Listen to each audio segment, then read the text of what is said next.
Welcome to Real Estate Coaching Radio, starring award-winning real estate coaches and #1 international best-selling authors, Tim and Julie Harris.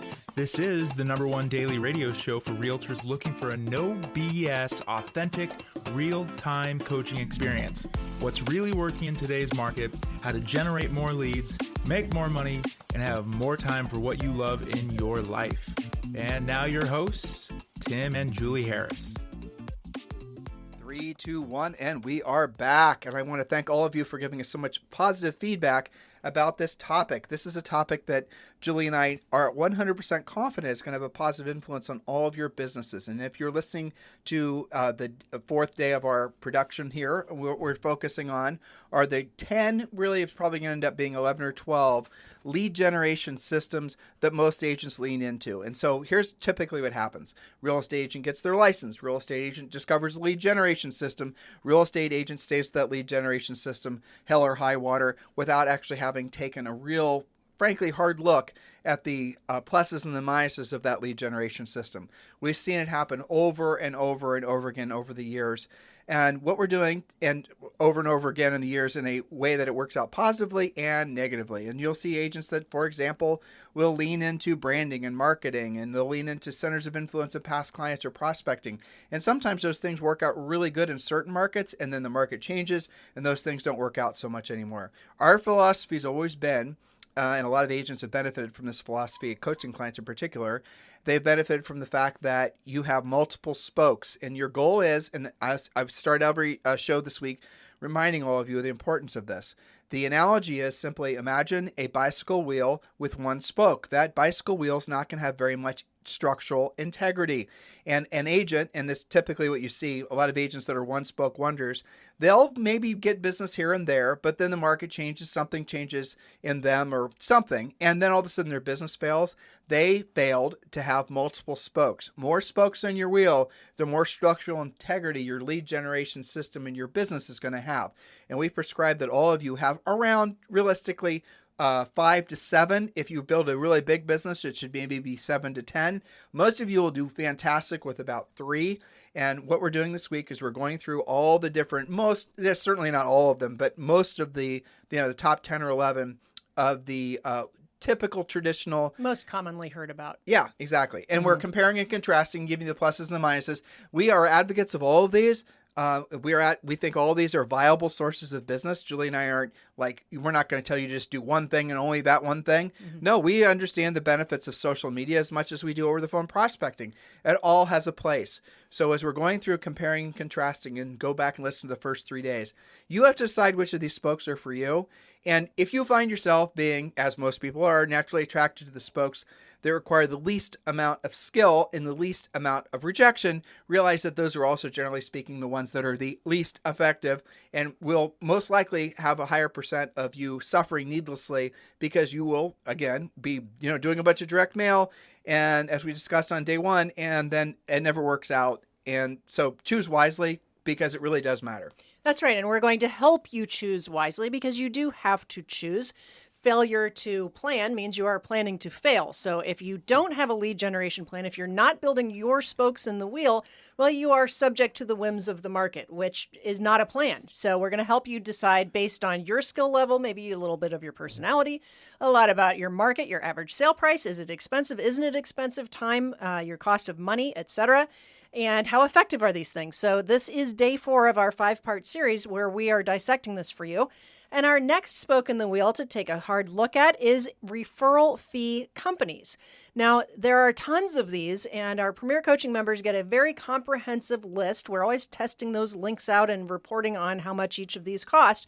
But these are referral fee companies. Now, this is different than, quote, buying buyer leads, where you pay, say, a monthly fee to get X number of impressions, and it's up to you to make them work out or not work out. And they're different from reload companies, too. Different from corporate reload, which we talked about yesterday. These are referral fee companies where there's lots of different versions of these, but by and large, you pay when a transaction closes. So that's how you, in a sense, you're buying the business, but you're not paying for it unless it actually closes. Now let you guys, just so you're super clear, we like all these companies, and we will coach all of you.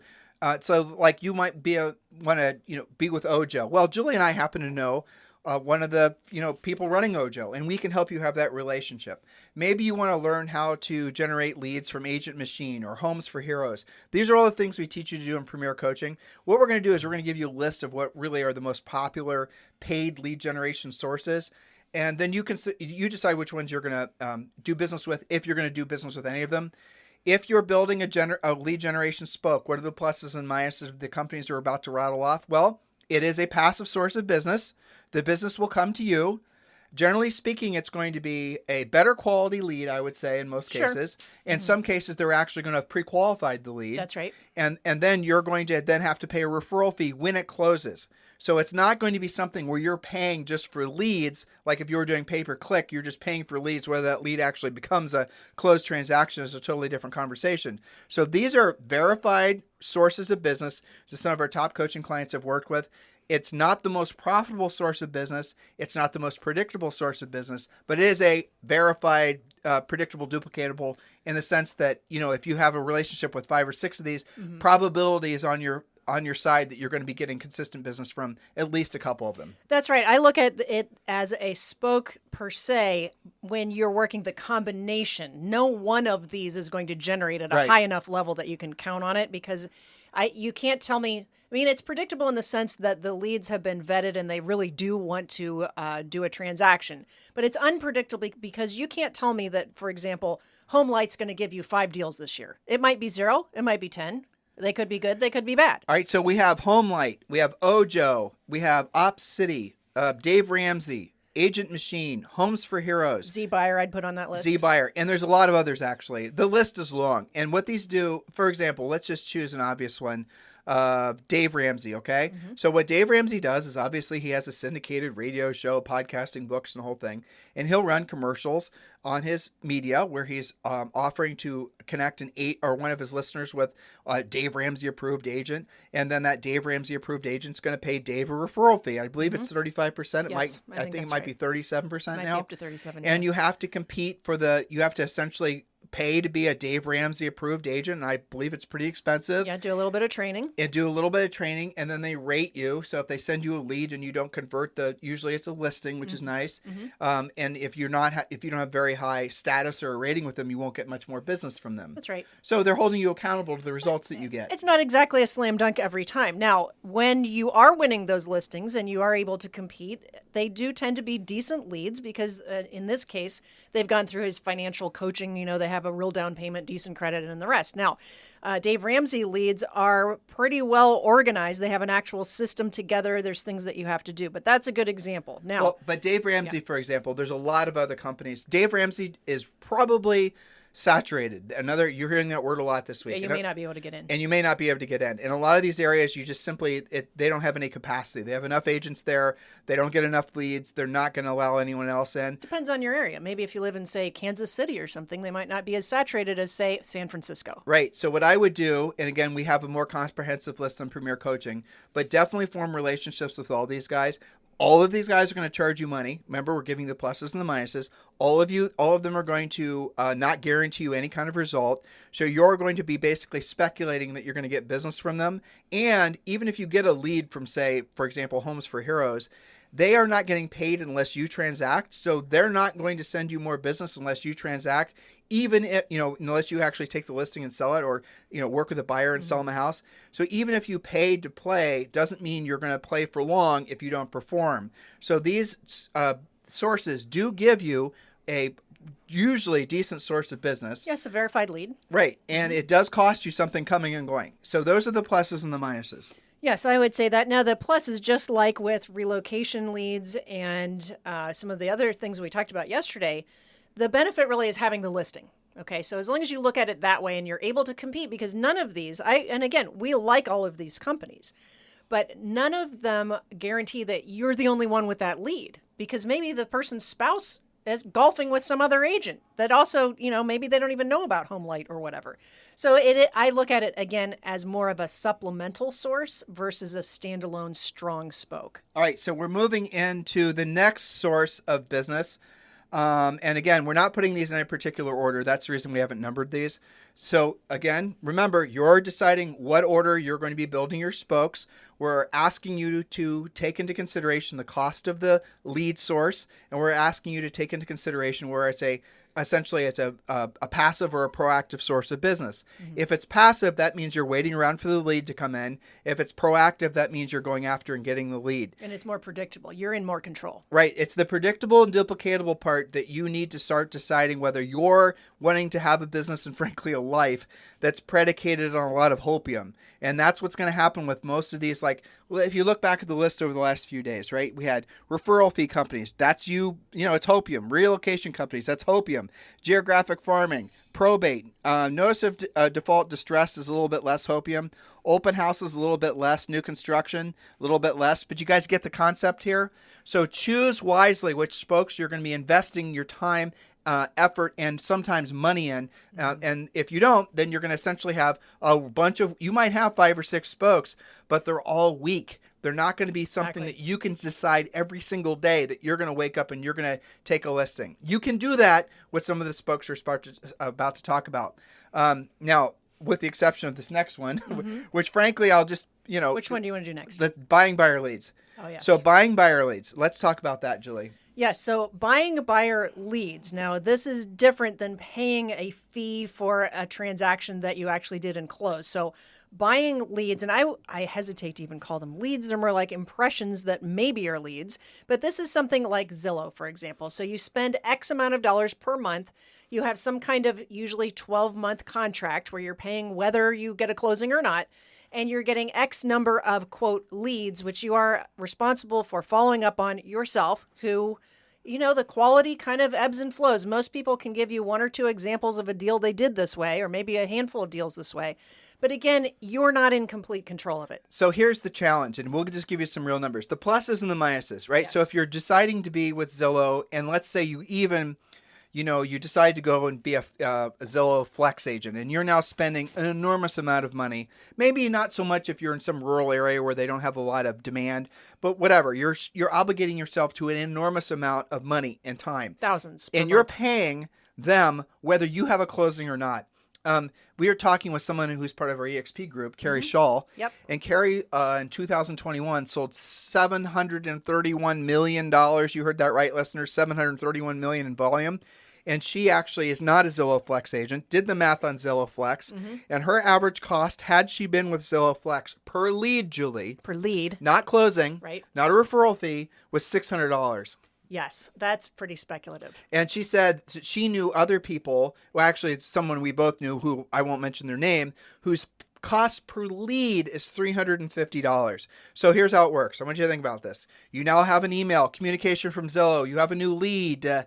Okay, the lead now, essentially, you're having to pay, say, $3,000 a month for these leads, and they send you 10 leads. Would you just pay for that lead $300? Is that lead actually going to transact? No guarantees. Zillow is making money on the coming, and guess what? In a lot of markets, they're making it on the going to, because they're now charging referral fees. Right, for listings as well. Exactly. Yeah. So now you're looking at Zillow being a really extraordinarily expensive source of business. And, it's their business model. And if agents are willing to pay it because they're not willing to be proactive, then God bless them. But at the end of the day, that's what you're looking at. And all these sorts of buyer lead buying sources, they're all operating on this basic premise that agents don't have listings, agents don't know how to generate their own buyer leads, and as a result, that agents are going to be willing to pay money to generate the lead. What's the pluses and minuses? You do get leads. What's the minuses? The cost. And I'll say something else, the quality. In a market like what we're experiencing now, because of rising interest rates, you have a lot of buyers that might start, basically guns ablazing wanting to buy a house.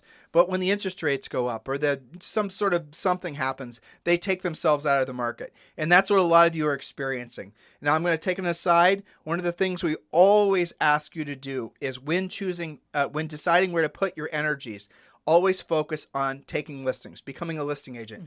Because the whole idea of buying buyer leads, frankly, doesn't even make sense. If you have one listing and you just do some of the things we tell you how to do to generate leads off that listing, a simple for sale by owner sign. I'm sorry, a for sale sign with an 1-800-HOME hotline rider on top will generate lots of buyer leads for free. The idea that you're paying for buyer leads doesn't make sense, and no listing agent's ever going to buy buyer leads. No, that's true. And, buyer leads come with their own set of issues, too. Not to mention, of course, they're not your proprietary lead, but also just because they went wandering around on Zillow and filled out a form does not mean that they're qualified to buy or sell anything. So that's dubious. And there's no guarantee they're not talking to a million other of you. Well, the Zillow Flex deal, the buyer lead is followed up by Zillow, and this is when they're charging a referral fee. Right? And then the buyer lead is then, essentially given to whoever the flex agent is in that particular market. And then Zillow follows up with that buyer to just see how things are coming along, basically. Yes, but this still assumes a lot of communication is actually happening. Well, and it's a very expensive lead, like I said. Yes. And you can do all this yourself. If you basically have listings, you got to beat, there's the old thing our broker used to say, you have to beat the buyers off the stick. When you're a listing agent. When you're a listing agent. There's so many of them that are coming at you all the time. So just take into consideration the buying buyer leads business model. There were a lot of teams and brokerage that were built on the buying buyer leads business model. And as the leads have gotten more expensive and as the quality of the leads and quality in the loosest of sense has decreased, you're seeing a lot of brokerages and again teams that added a lot of buyer agents, and now the math, it didn't make sense really in the first place, but now it really doesn't make sense. So you're going to have to retool, and this is a special message for all of you who are having setbacks in your business. Your business model, maybe you were buying buyer leads from Zillow, right? Your business model in the past market worked great. You were making plenty of money. Things made sense. Just because it's not working now doesn't mean that you can't adapt and work and essentially make the most of this new market. You aren't successful or weren't successful just because of the past seller's market. You can be successful in any market. You're not just an up agent. You're an any agent. You can make money whether it's the buyer's market, seller's market, it doesn't matter. If you're one of these teams or your brokerage or something like that, and you're stuck in a rut and you're wondering what the heck is your future going to hold for you because the business model that you've been using for years where you have a team and you have, agents working for you, all of a sudden it's not working at the same level, that's okay. Learn how to adapt. Learn how to evolve. And that's why we're talking about not just one source to hang your hat on, multiple sources of business so that you can have that flexibility and versatility to generate in many different ways. What would you like to talk about next? Well, you had social media lead generation, which we should talk about next. But also, I think that we needed to almost have marketing. See, marketing's kind of convoluted. Right. It almost should be in its own bucket. So let's talk about social media lead generation. All right. So you do and should include social media in your lead generation. It should be one of your spokes for sure. Because, and this is really the most practical way of thinking of it, people will go to social media to read about you, to check about you, to build some level of familiarity to with investigate you, to see whether, in some cases, they even want to call you back if they want to set an appointment with you, how you compare to somebody else they might be talking to or their spouse might be talking to. It is a secret profiling that's going on, which you may or may not even hear about, right? I mean, I do this when we get new coaching clients sometimes. So the pluses and the minuses. The social media, when you're going to do it right, if you're not just going to basically have some bot do all your posting for you, does take a lot of time. If you're going to start making videos and things like that, it does take a lot of time and it does take a lot of repetition. If you're going to do social media and you really want to be impactful, you have to do it for an extraordinary long period of time. You will occasionally generate leads from it, almost always buyer leads. Again, we look at social media for what we really believe it to be. And some people will call it brand building. And since that's the modern vernacular, let's just call it that. Social media is brand building. Social media is making it so that people in your local market, again, when doing research on you, are going to see that, they feel comfortable with you. That's the essence of it. And you can, and we do believe actually over time, what social media is, I'm going to take a slightly different turn.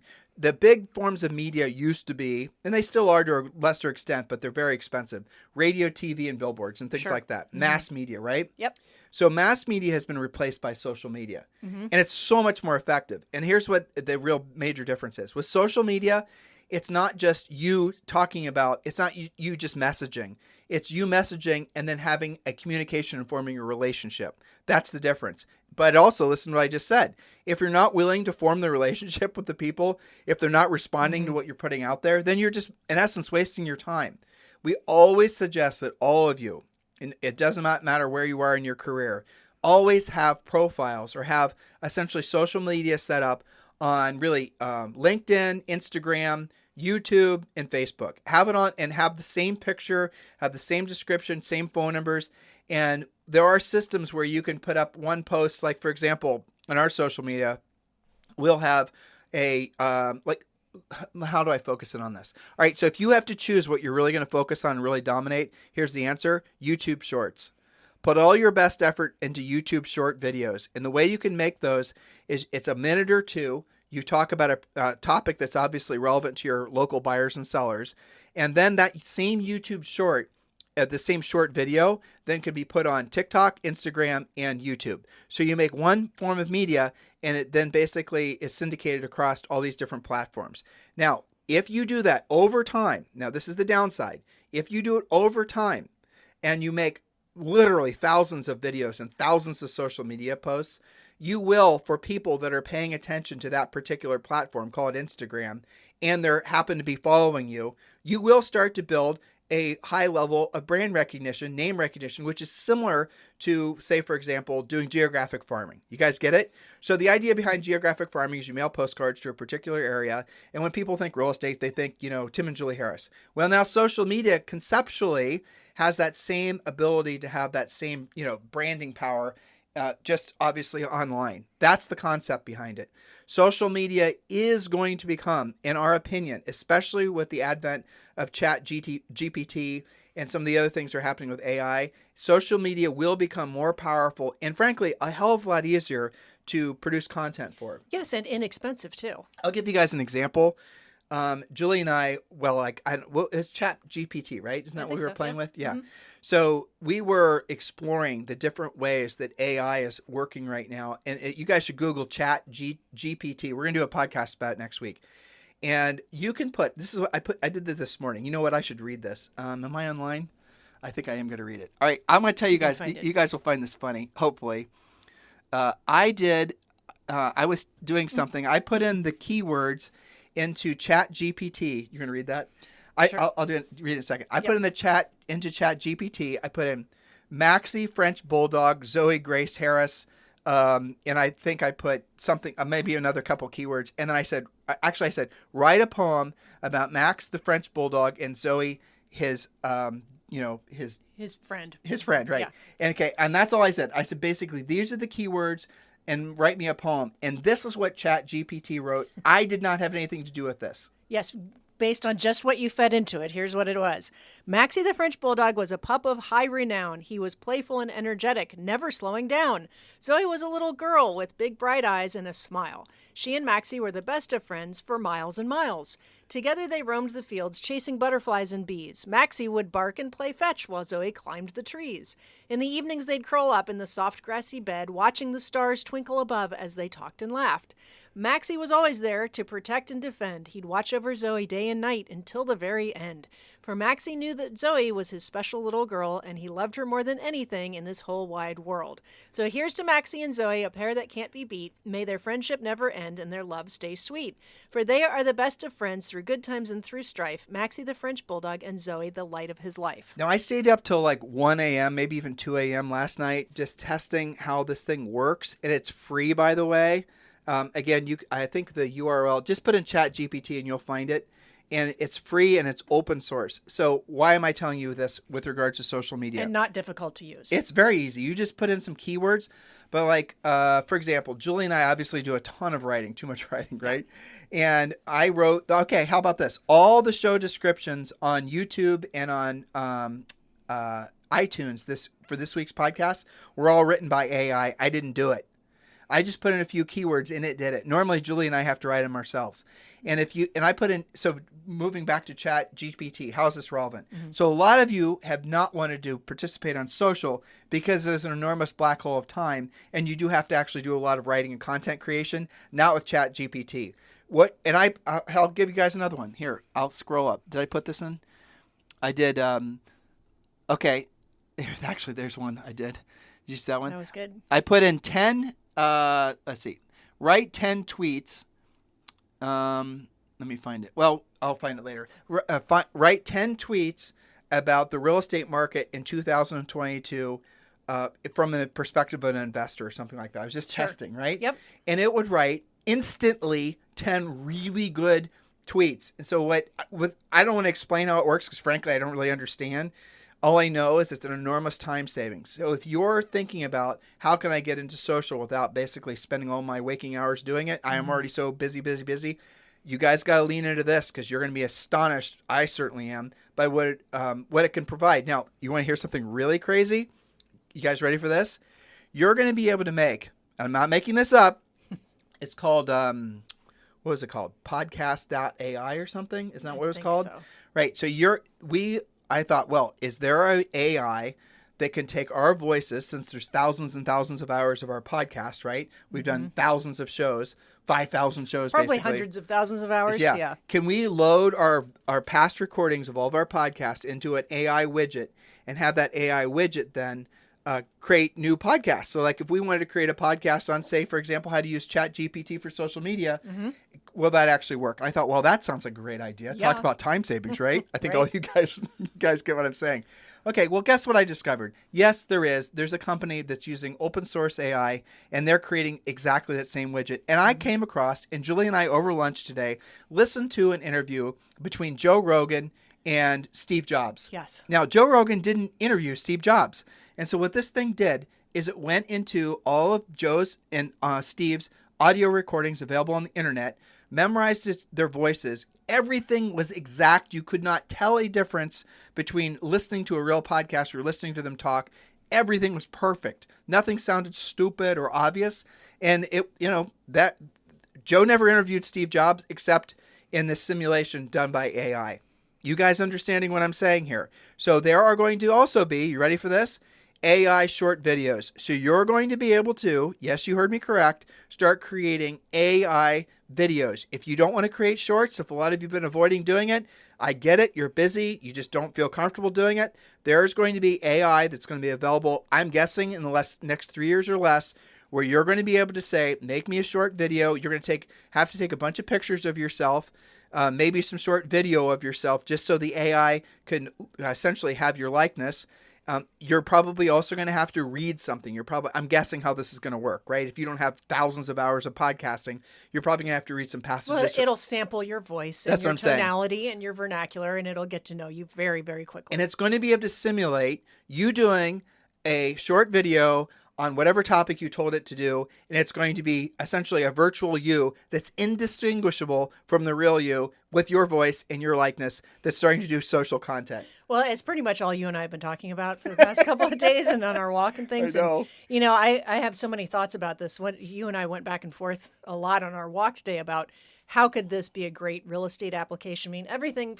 This is basically a content creator, editor, writing assistant, and will be a video assistant that's free, which is fantastic. I was thinking about, it could write, you could have a collection of 20 different types of home brochures based on the types of listings that you have and the descriptions you want in the MLS. Well, just stay and there. it'd make it even better than what you normally would write. I mean, how many hours per year, thousands of hours per year, do agents spend writing descriptions for their listings? Yes. And the really shocking thing, I mean, this is all becoming about chat AI, but it's fine, is that you don't have to be. I took some of the paragraphs and some long form things that Julie and I have written in the past, and maybe it was like 7,000 words, and I dropped it into chat AI, and it took what we wrote, and it rewrote it, and it was all original. So you can take, say, for example, you find something that you like. Maybe it's an explanation of how buy down interest rates work on mortgages. And normally you don't want to cut and paste it because then you're basically infringing on somebody's copyright. Well, you can drop that into chat AI. It'll rewrite that content for you as original content that it'll never rewrite for anybody else again. And that's yours, and you can throw a copyright on it. It's super cool.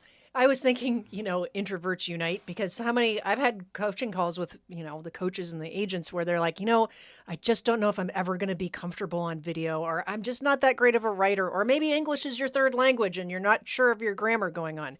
This solves so many problems, not to mention the speed in which you can do some of these social media posts, because you're not having to go, write it, rehash it, edit it, research it, and then get frustrated and dump the project. Well, because ultimately the way you win on social is the way you win in everything in life. It's sheer volume. And so if you're wondering why you put up some YouTube videos and they're not getting any views, well, it's just because someone's been doing it for longer, has more videos, and YouTube is giving preference to the videos that have more views, that have more comments, and all the rest of it. Yeah. So building momentum on those platforms is very difficult. So the way you win the battle is absolutely sheer volume of content. And that takes an enormous commitment, especially nowadays.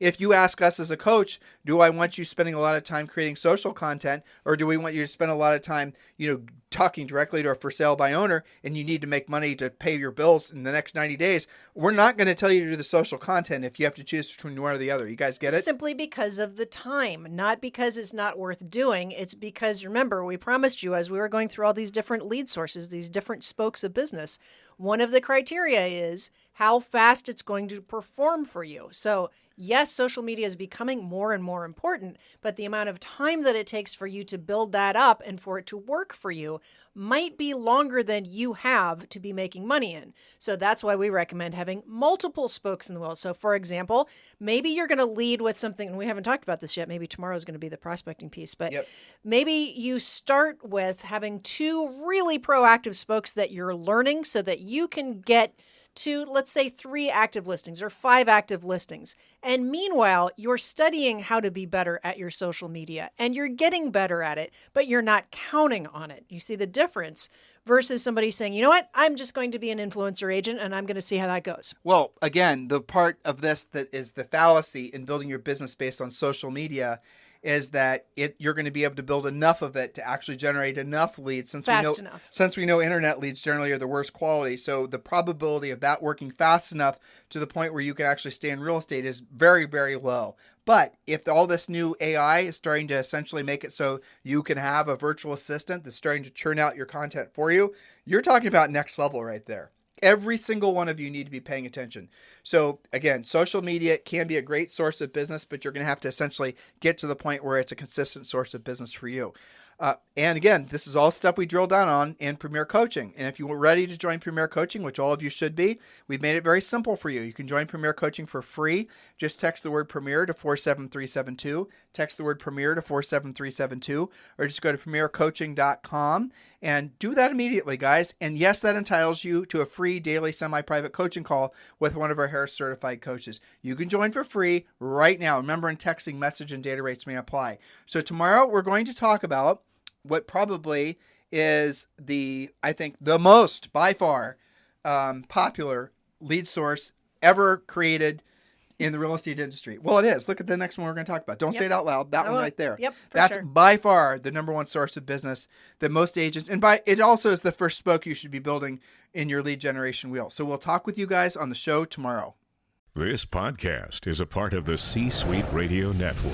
For more top business podcasts, visit c-suiteradio.com.